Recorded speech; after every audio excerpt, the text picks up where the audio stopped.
So as soon as we got to Basel, Switzerland, we got our bags onto the boat, and naturally the first thing you do is bounce out on a city tour of Basel. Since I had very intelligently not managed to bring my cell phone along and hadn't unpacked to bring an iPad to do any video, all of the pictures that we got in this wonderful and multicultural city are these really good pictures that Angela took on her iPhone.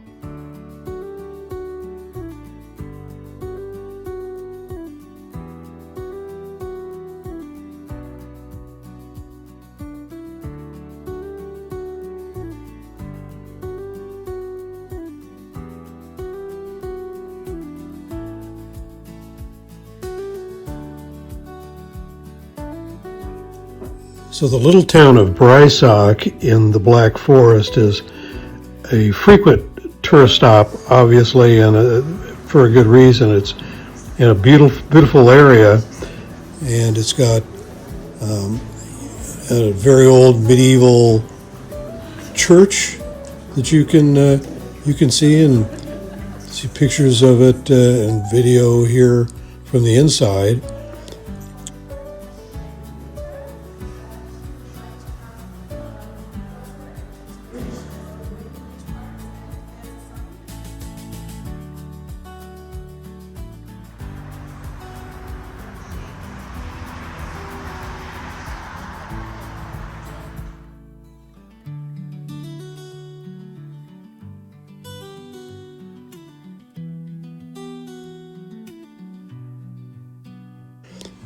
And it also actually has a historic railway bridge that was destroyed, partially destroyed during World War II and rebuilt after. And it's in use today for passenger trains, at least. We saw that while we were there.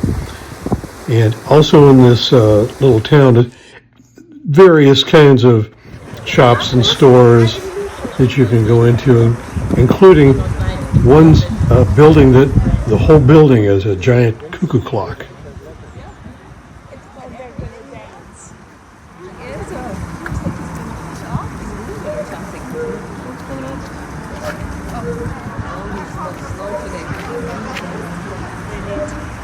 Cold.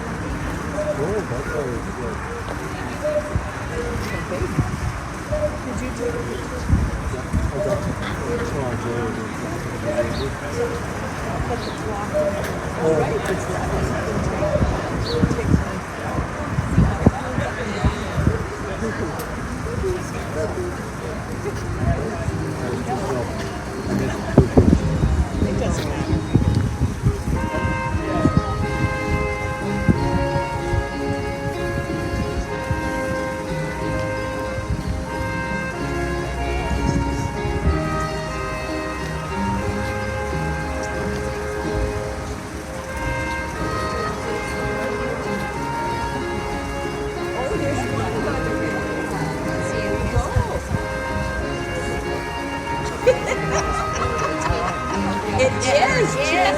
Look at that. You were a fan of that? Yes. You're a little frisky.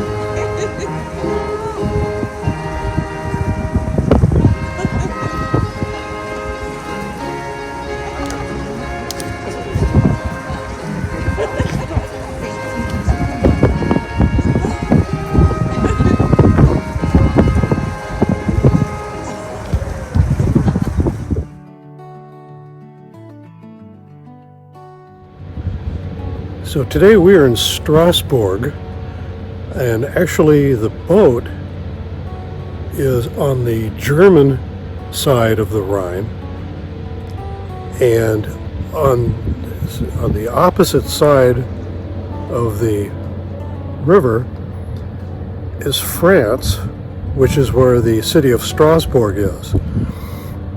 Basically what we're finding on this trip is you kind of go bouncing back and forth across the border. We were in Switzerland, France, and Germany, I think, all on one day when we first arrived for the Rhine cruise, and it's been fascinating so far. So today we're going to spend some time in Strasbourg, and then do an Alsatian wine tasting this afternoon. So it'll be another full day of tourism, and we'll see how it goes. But so far, our time on the Rhine has been very nice indeed. So typical Viking river cruise ship, great service, great staff, and looking forward to see what the day brings.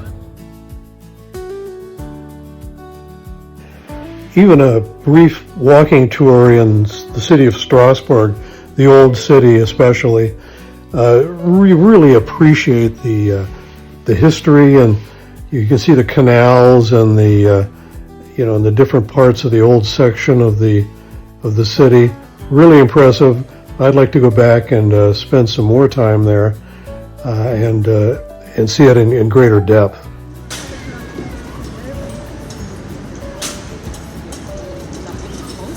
They went there.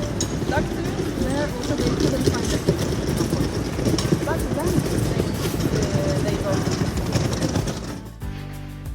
Like many old European cities, Strasbourg has a beautiful cathedral, and it was Sunday, so we couldn't go inside the cathedral as a tour group because there was mass being said when we were in the area.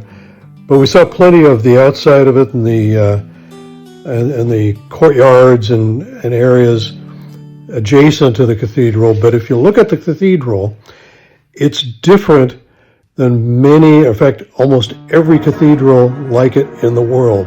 There's one thing about it that's different.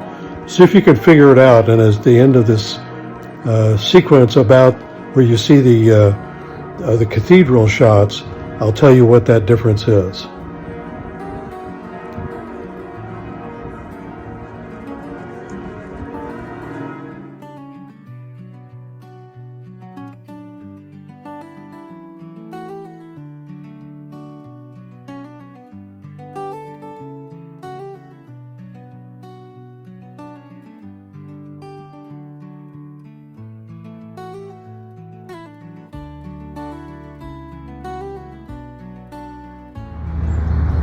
We are at port in Speyer, I guess, this morning, and unlike some other mornings where we're kind of in an industrial area, the ship is actually parked or docked just alongside what looks like a park, which is really nice. I saw people walking along earlier in the park.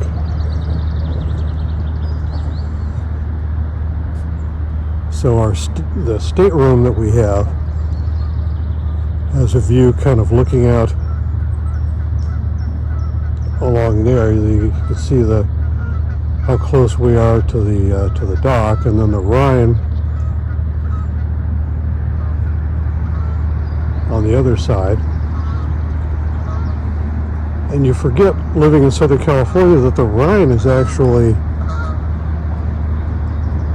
quite it's a commerce river as much as it is a border. So we get quite a view this morning, looking out at breakfast and getting ready to go on an excursion this morning off the ship. Really interesting. Last night we did a wine tasting at a winery in Alsace it's 400 years old. 15 generations of that family have owned the farm and the winery that's there. I didn't do any pictures or videos there because it was dark, inside the caves and the cellars. But what a passionate and interesting winemaker. We actually learned a lot. We've been to wine tastings over the years, and that one really gave us a different perspective on how to taste wine and understand it a little bit better. But today we're going to do a walking tour in Speyer, and then we're going to to have a dinner this evening at a fortress in another area. I can't remember the name of, like Rottenburg or something like that. Anyway, looking forward to a fun day today.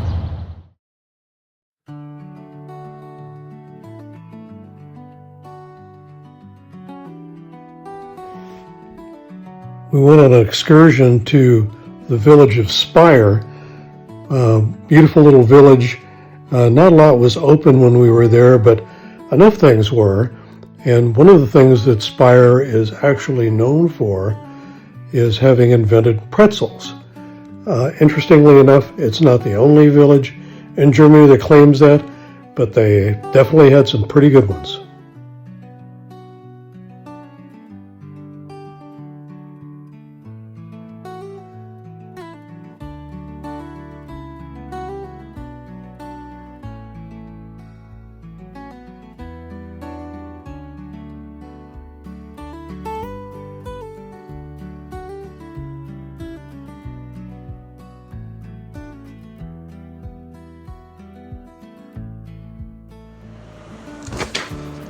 The real cultural highlight of Speyer is the cathedral.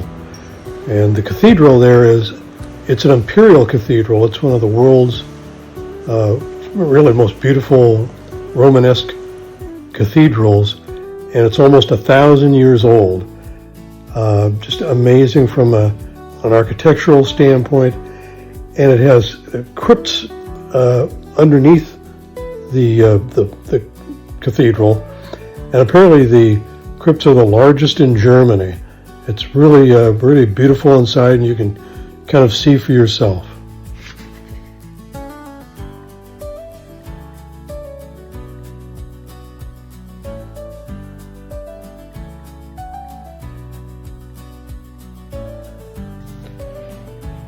We rejoined the ship and began an afternoon cruise to Koblenz. And what you see along the Rhine is a number of castles, basically ruins, and you might make the assumption that they were destroyed during World War II, but actually most of those castles that are in ruins or rebuilt ruins were destroyed during either the Napoleonic Wars, or actually a lot of them were destroyed by the forces of Louis XIV and the wars of that era.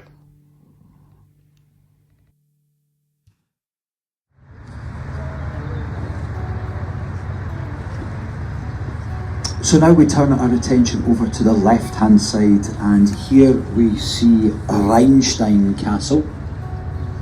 Most of the castles here on the Middle Rhine were toll castles. They were built to guard and control a customs post. So often the castles would be built up on the hill, and then down on the bank of the river there would be a little tower or a hut that would be manned 24 hours a day.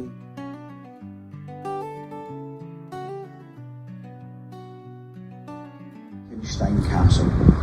Its oldest parts date away back to the early 1100s, but most of what you can see today is the new Gothic style built in the 19th century. If you look at how the large terrain permitted massive extensions to the castle as well. It was once home to a very grumpy, wealthy, evil robber baron. One day, his poor, young and good-looking nephew Hemblick asked him for a favour. As a wealthy and well-respected man, Uncle Goosley, would you be so kind to ask Sir Dieter, Lord of Rheinstein, for the hand of his daughter Gerda on my behalf? Goosley laughed. My nephew, why would you marry my neighbour's daughter? He doesn't own much land and he hasn't got any money either. And this was true, of course, for Bernd Sunek regarding the quarrel between Siebold of Sunek and Hans Witt of Fürstenberg. And Fürstenberg lies a little bit further ahead of us. While the bickering began over nothing of great importance, Siebold held a grudge against Hans and refused to end the quarrel peacefully. Most quarrels at the time were settled with some sort of challenge. However, as Hans was known to be the best archer in the land, any challenge involving a bow and arrow would result in a victorious Hans. Siebold, who was larger, stronger and a better swordsman than Hans, challenged him to a hand-to-hand fight to the death. Hans fought bravely, but was no match against Siebold's strength. Nonetheless, Siebold had no intentions of actually killing Hans, as he wanted to prolong the suffering of his nemesis. Instead, Hans was taken to the dungeons of Burg Sunnik, where both his eyes were burned out. Powers marked their occupation zones by drawing circles around Koblenz and Mainz on a map with calipers. But these two circles ended somewhat above and beneath the town of Lorch, so that the remaining area, shaped like a bottleneck, stayed outside both of the occupied zones. Thus, the townspeople of Lorch declared themselves a truly independent state.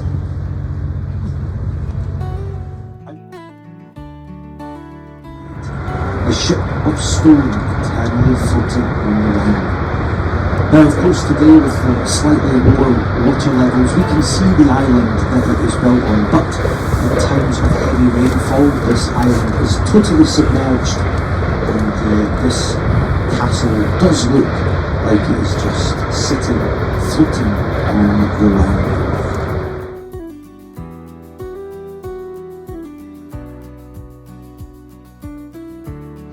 To renovate and expand the castle, and after these extensive renovations it now serves as a luxury hotel with 19 rooms and 3 suites, some of which are even accessible by elevator, and all of the rooms have small balconies with, of course, spectacular views over the Rhine River.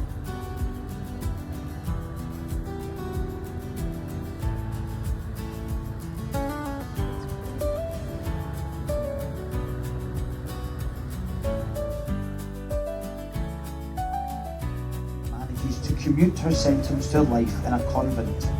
On the way there, the young girl asks if she can be allowed to have one final peek of the river that she holds so dear.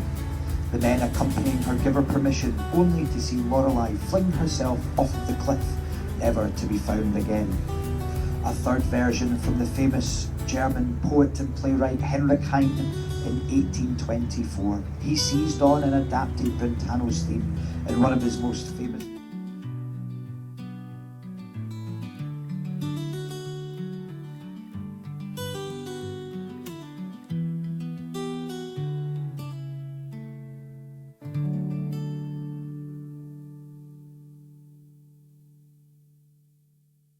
Here came Bishop Beaumont, Beaumont. With his court to the Rhine, they dug themselves a mouse hole, in which the bishop hid his soul. The cat, listened to the cat. Meow, meow. Oh, poor little Mima mouse. Soon it will get you, soon it will catch you, soon it will twinge you, tweet you and twitch in your own little house.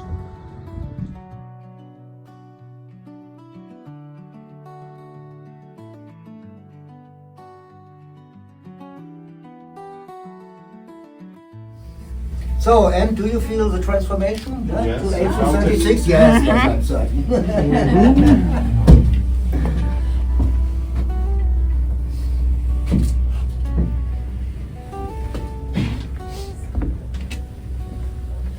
When we got to Koblenz, we took a gondola across the river with our guide for the afternoon, who was an actor in the character of an officer at the fortress of Koblenz. Super interesting place, this fortress. It was originally started in terms of fortifications around 400 AD. You know, construction at different points throughout history. The current fortress is from the mid 1800s. There had been a fortress there that Napoleon had mostly destroyed, but the latter part of the fortress that you see there now is from the later part of the 1800s, and it was never attacked after that point, but truly an interesting place to see, and a lot of the images in this are images that Angela took.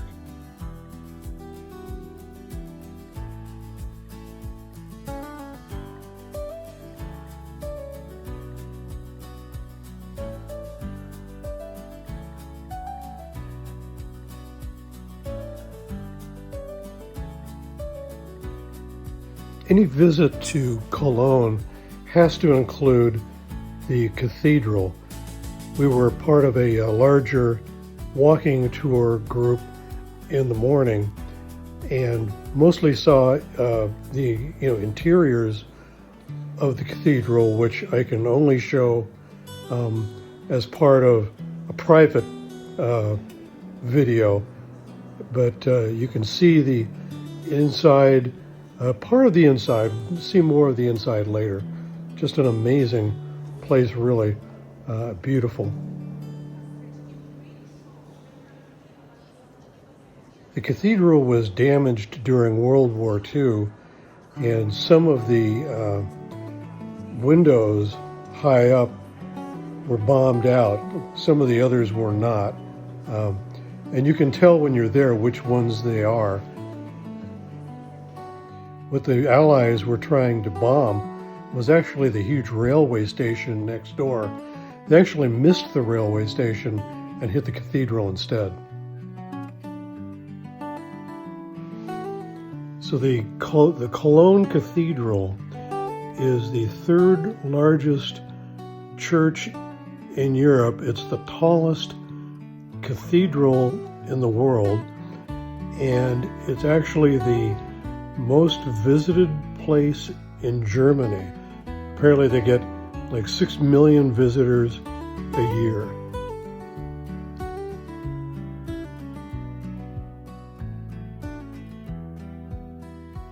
In the afternoon, we took a very exclusive tour of the cathedral. It took us through a back construction entrance and up 250, I think, steps on the inside and in back parts of the cathedral that ordinarily you don't get to. And you could see interior views otherwise not available for anybody to look at. There were only 4 people on this tour.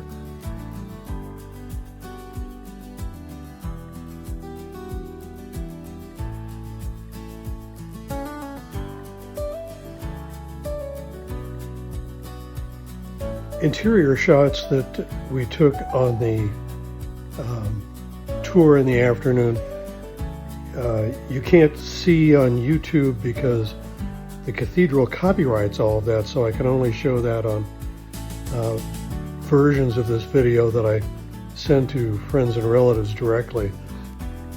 The exterior shots that you see are all from catwalks or exterior places that as you go up the cathedral. We were actually outside the cathedral, on top of it almost, looking down at some of the highest points on the cathedral, but really an amazing thing to see.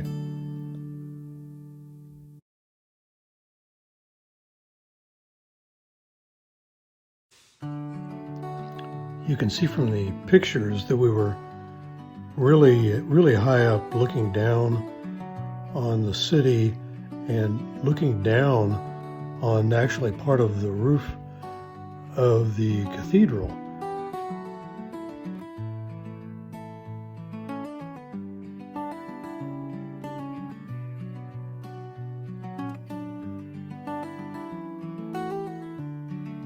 Look at the scaffolding there. It's a continuous process to work on the cathedral. They're always renovating it and working on it. We climbed the last 100 or so steps to the top of the cathedral, and you can see the views of the city and the views of the top of the cathedral were well worth the overall 300 and something steps that it took us to get there. The Rhine down below us and the views behind us of the only thing above us at that point was the twin spires. Everything else on the cathedral we were on the top of.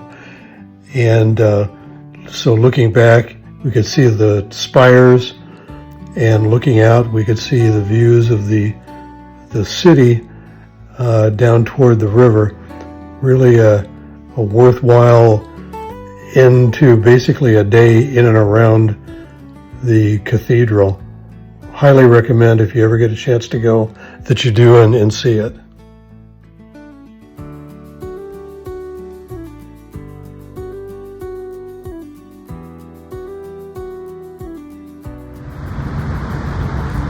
So the guys are over here.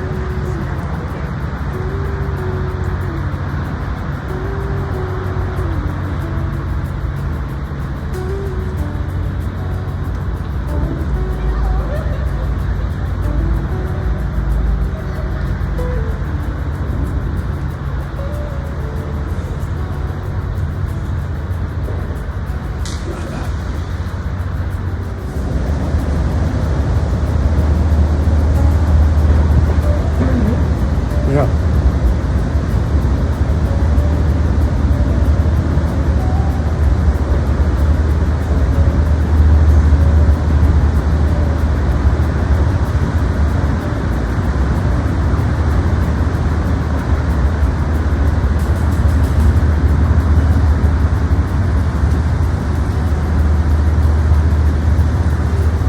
So the gangplank pulls away from the ship, which I hadn't actually realized.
High's going to be 87. That's still decently warm, right?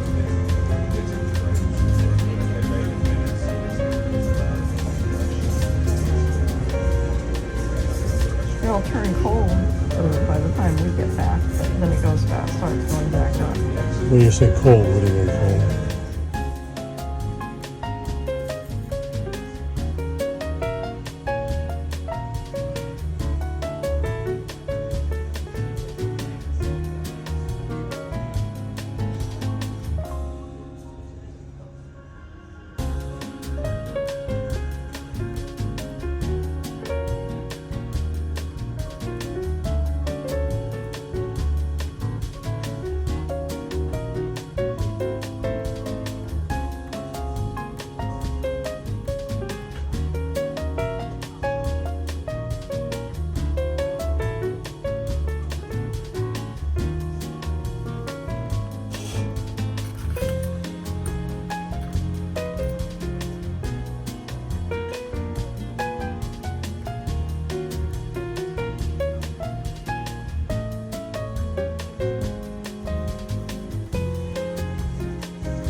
Kinderjik is a UNESCO World Heritage Site, and what happens if you're on a river cruise, you're going down the Rhine, you stop in Kinderjik, then you get off, you walk across to one of the canals, and you can either walk, cycle, or take a barge to the famous windmills you see in pictures of Holland. Those windmills were actually intended to take water out of the canals, and the water comes from the fields, drains into the canals, and take it from the canals using the power of the windmill to like scoop it out of the canal into the Rhine. That's why those canals were there. Now they just maintain them as cultural World Heritage Sites. It was a nice tour. We got to see an explanation of how a windmill keeper would work and do his job.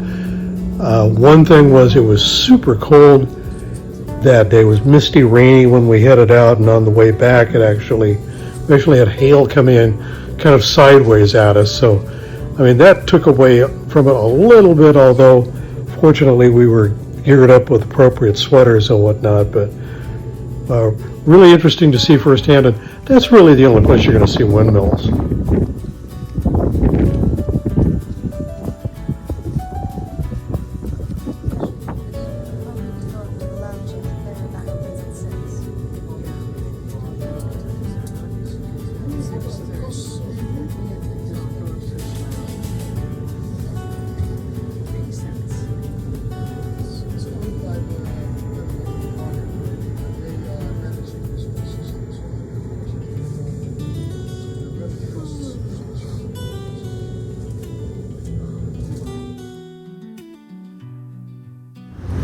Okay, so we're in a lock in Holland on our way to Amsterdam, and ahead of us in the lock is a vessel, and I'm not sure exactly what it is on one end. Next to us is a fuel barge. You can see it all the way down to the end. It's just amazing. And looking up, you can see the level at which the vessels come down to. This is like I forget how many, like 14 locks or something we've been through, but we haven't seen anything like this. Amazing.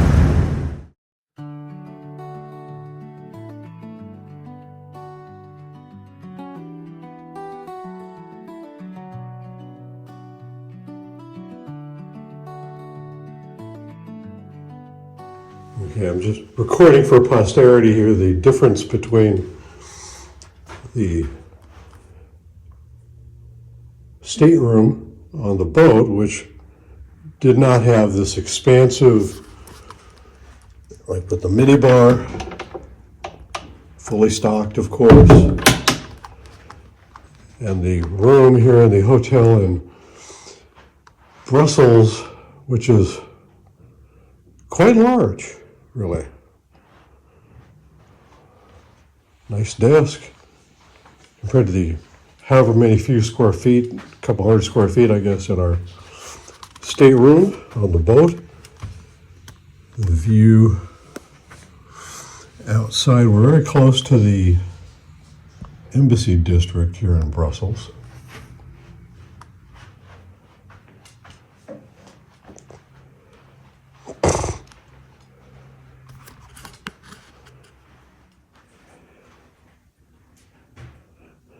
Nice rainforest shower. And you can get a separate bath. Hardly know what to do with all the space.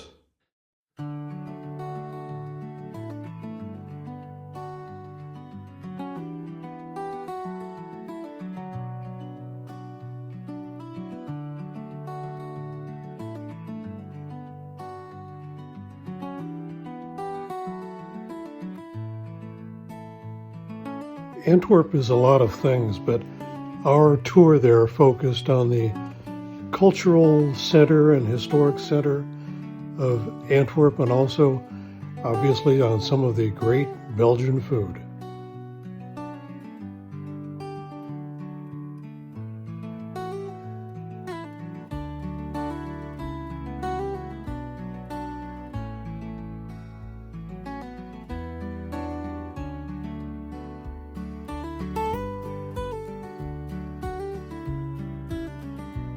Vehicles inside Bruges are restricted basically to residents or deliveries. So if you're visiting, you're going to stop at a bus station or train station and walk across canals and in through an older part of the city.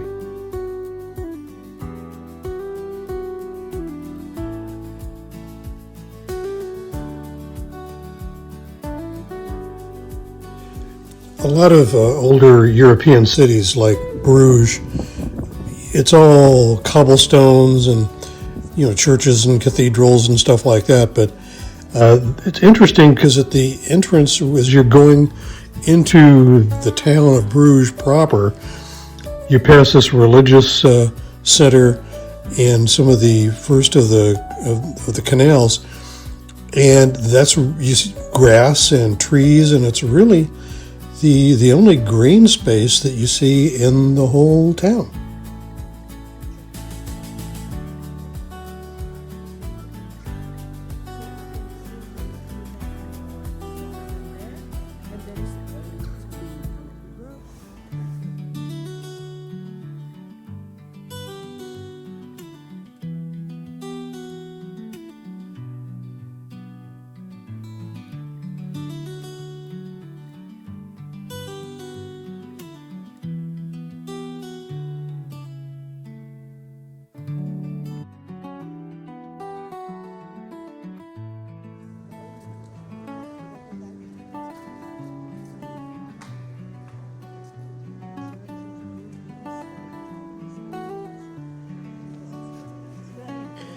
You kind of go back and forth a little bit on tours of some European cities, you know, especially if it's an excursion type tour. But because Bruges was basically unspoiled by World War II, and there are no vehicles as you walk along, you really get a chance to look at the, outsides at least of the museums and buildings, churches that you see along the way, kind of in a way that you normally might not in other cities.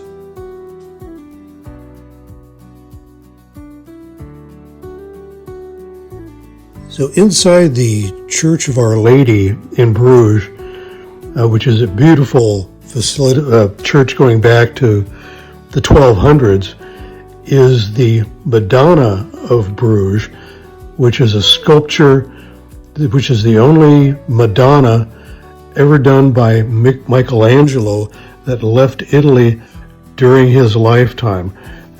Bruges is just an amazing combination of old things like the church and the Madonna and new tourism shops that you can see inside the city.